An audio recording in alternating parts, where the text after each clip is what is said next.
Good evening all of you. My name is Ashish. इस video के अंतर्गत हम लोग क्लास 12th का मोस्ट इंपॉर्टेंट डेरिवेशन देखेंगे।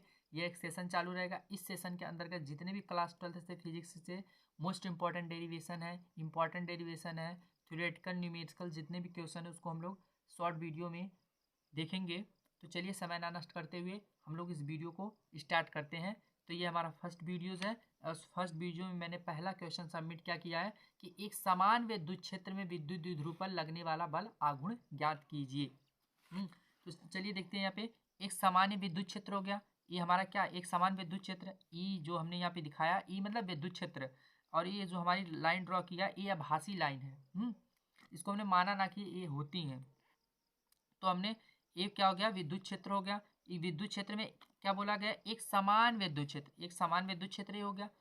एक समान विद्युत क्षेत्र में विद्युत द्विध्रुव पर लगने वाला बल आघूर्ण। तो ए विद्युत द्विध्रुव मतलब जिसके दो ध्रुव, देखिए यहाँ पे ए, यहाँ पे प्लस क्यू आवेश, यहाँ पे माइनस क्यू आवेश, दो ध्रुव हो गए। इन दोनों ध्रुवों के बीच की दूरी कितनी है, 2l है। तो अभी हमने पढ़ा था विद्युत द्विध्रुव की, जो विद्युत द्विध्रुव था उसकी हमने डिफिनीशन भी देखा था। तो ज़्यादा हम लोग डीपली नहीं जाएंगे क्योंकि हम लोग को कम समय में ज़्यादा स्कोर करना है। तो चलिए ये हमारा क्या हो गया, विद्युत द्विध्रुव हो गया। और यह विद्युत द्विध्रुव एक समान विद्युत क्षेत्र में कहाँ पे रखा है, एक विद्युत द्विध्रुव एक समान विद्युत क्षेत्र में थीटा कोण बनाते हुए रखा गया। कितने कोण पे रखा गया, थीटा कोण बनाते हुए रखा गया है। तथा इनको जो बल लगने वाले, उस जो बल की दिशा क्या है, विपरीत है। तो चलिए इसको हमने जो यहाँ पे हमने जो बोला उसको हम लिख लेते हैं।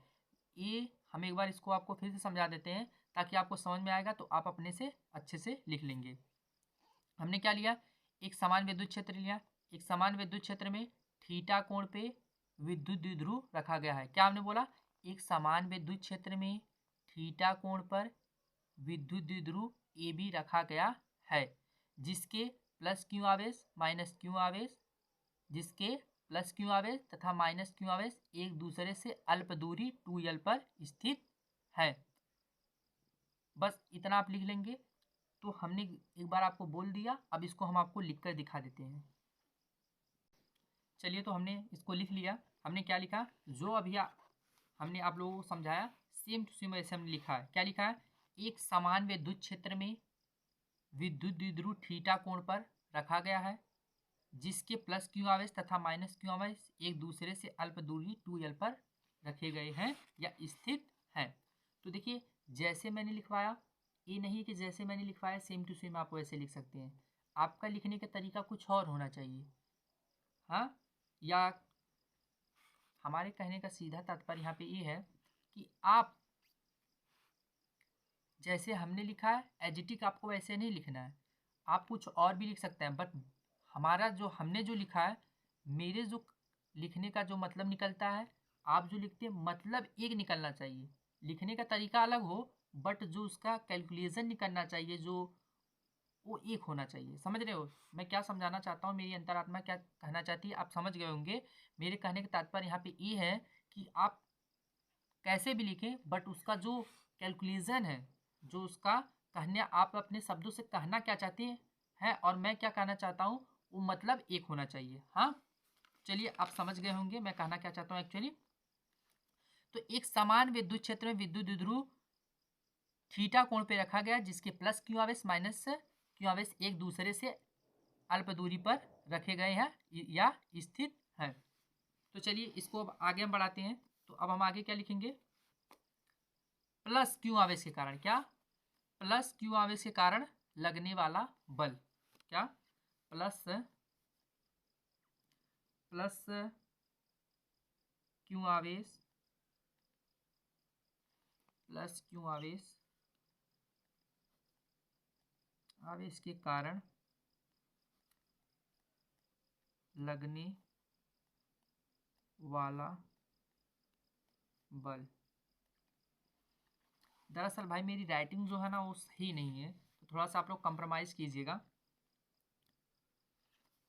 लगने वाला बल क्या होगा, F1 E बराबर क्यू। अब ये कहेंगे कि सर आपने ये कैसे लिख दिया, क्योंकि आप पहले पढ़ चुके हैं आपने विद्युत क्षेत्र की तीव्रता से आपने क्या फॉर्मूला पढ़ा था? विद्युत क्षेत्र की जब आपने तीव्रता का जब डेरिवेशन फॉर्मूला पढ़ा था, विद्युत क्षेत्र की तीव्रता का फॉर्मूला ये था ना, विद्युत क्षेत्र का फॉर्मूला आपने ये पढ़ा था ना, E बराबर एफ बटे क्यू नॉट, ये वाला फॉर्मूला पढ़ा था। उसी फॉर्मूले से एफ निकला है, F is equal to E Q, यही ना। तो मैं ज़्यादा डीपली नहीं जाऊँगा, मैंने पहले ही बोल दिया, क्योंकि हमारा मेन मुद्दा है रिवाइज करना। हाँ चलिए, अब तो ये प्लस क्यू आवेश के कारण लगने वाला बल हो गया, यह बराबर ई क्यू।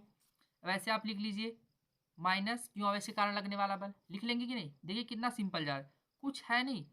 हाँ, माइनस क्यू आवेश के कारण लगने वाला बल क्या हो जाएगा? F two is equal to क्या हो जाएगा? E Q. बताइए कोई कोई कुछ हुआ इसमें? बताइए कि आप तक जितना मैंने पढ़ाया समझ में आया कि नहीं? देखिए चलिए, ये प्लस क्यू आवेश के कारण माइनस क्यू आवेश के कारण हो गया, हो गया। अब थोड़ा सा बस यही समझ लीजिए, पूरा खत्म सिस्टम ही। देखिए अगर मान लीजिए एक, मान लीजिए विद्युत द्विध्रुव है। अब कोई व्यक्ति एक इधर से, कोई व्यक्ति इधर से और कोई एक व्यक्ति इधर से खींचे, मान लीजिए एक रस्सी है यहाँ पे, कोई इधर से खींचे कोई इधर से खींचे। ऐसी सिचुएशन जब भी होती है, मान लीजिए यही कोई है चीज़, इसको एक व्यक्ति इधर से खींच रहा है, कोई व्यक्ति इधर से खींच रहा है, तो जब खींचेंगे दोनों तो बल तो लगेगा कुछ। तो इसी बल को जब ऐसी दिशा, जब बल की दिशा क्या हो?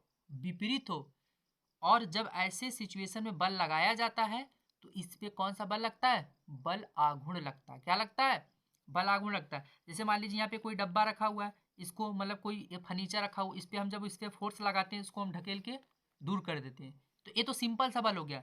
बट ऐसी सिचुएशन में जब ऐसा कोई चीज़ रखा हो, एक व्यक्ति इधर से बल लगाए, एक व्यक्ति इधर से बल लगाए, इस सिचुएशन में जब बल लगता है तो इसी को हम क्या कहते हैं? बल आघूर्ण कहते हैं। क्या कहते हैं?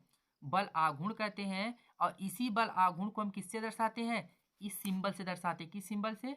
इससे। इसको पढ़ते क्या? टाउ। क्या पढ़ते हैं? टाउ। क्या पढ़ते हैं? टाउ पढ़ते हैं। हो गया। तो चलिए अब हम अपने चित्र पे आ जाते हैं। देखिए सेम सिचुएशन वही है कि नहीं? यहाँ पे हमारा विद्युत द्विध्रुव है, यहाँ पे F1 F2, यही ना। बल की दिशा क्या? विपरीत। तो इस सिचुएशन में कौन सा बल लगेगा? बल आघूर्ण लगेगा। Very good. तो बस यही मैं समझाना चाहता था आप लोगों को। तो आप इसको कैसे लिखेंगे? कि लिखेंगे कि बल की दिशा विपरीत व क्रिया रेखा भिन्न होने के कारण, क्या? अभी हमने आपको समझाया कि बल की दिशा विपरीत और क्रिया रेखा भिन्न होने के कारण यहाँ पे एक बल आघूर्ण कार्य करेगा, जिसको इसको हमने ऐसे इस प्रकार लिख दिया पहले से ही। यहाँ बल की दिशा विपरीत व क्रिया रेखा भिन्न होने के कारण एक बल आघूर्ण कार्य करेगा। बल आघूर्ण बराबर क्या होता है? बल आघूर्ण, बल आघूर्ण बराबर क्या होता है? बल आघूर्ण बराबर क्या होता है? बल गुणे, बल गुणे बलों के बीच की दूरी या क्रिया रेखाओं के बीच की दूरी, क्रिया रेखाओं के बीच की दूरी, क्या?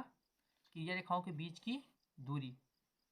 ये आपको फार्मूला याद रहना चाहिए। बल आघूर्ण बराबर क्या होता है? बल गुणे क्रिया रेखाओं के बीच की दूरी। अभी तक हमने क्या पढ़ा, इसको एक बार रिवाइज कर लेते क्विकली। एक समान विद्युत क्षेत्र में, यहाँ तक तो अब तो हो गया था।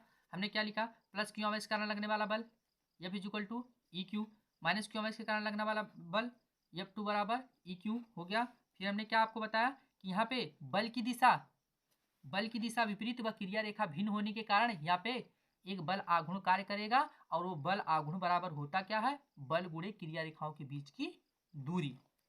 हो गया। अब देखिए, चलिए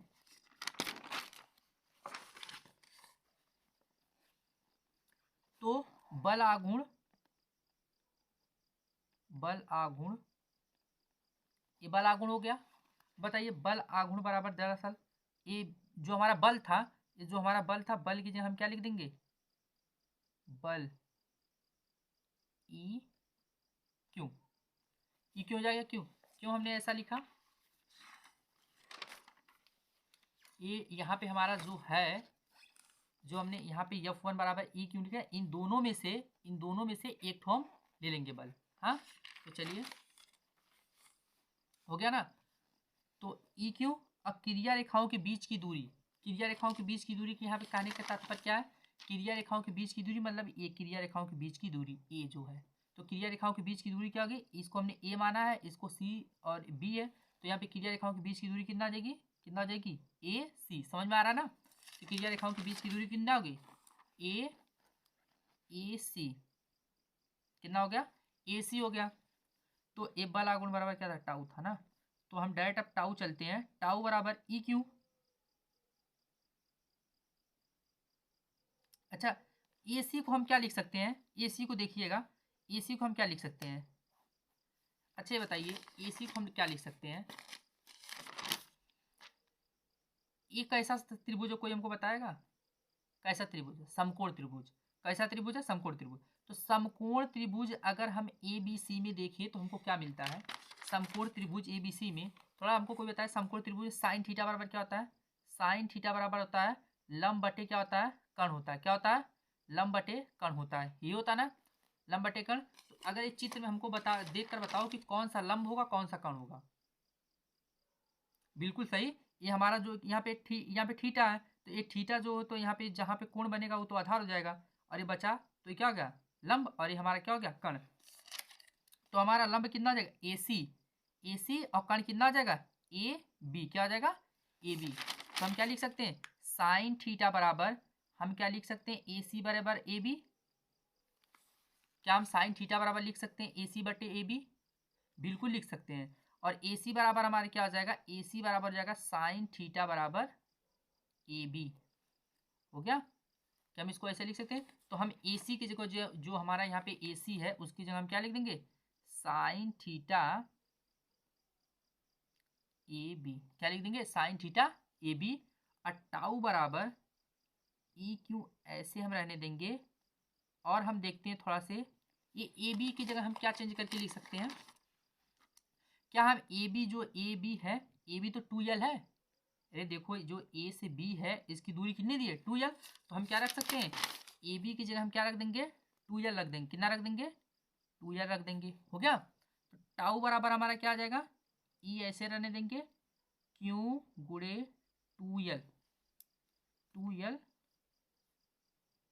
साइन थीटा। हो गया, और टाउ बराबर हम लिख देंगे E Q P sine theta. किसको समझ में आया, देखिए ये हमने पी क्यों लिखा, क्यों लिख देंगे, क्योंकि P इक्वल टू क्या होता है Q2L होता है कि नहीं, हमने पढ़ा ना बलागुण के द्वारा। तो चलिए, तो इसको हम फाइनल आंसर हमारा क्या आ जाएगा, tau is equal to PE sine theta. ये हमारा हो गया फाइनल आंसर, हेंस प्रूव्ड। अगर वीडियो पसंद आया हो तो सब्सक्राइब लाइक ज़रूर कीजिएगा। ये हमारा फर्स्ट वीडियोज़ है, आप लोगों का सपोर्ट रहा तो हम अच्छा से अच्छा वीडियो बनाएंगे। थैंक्स।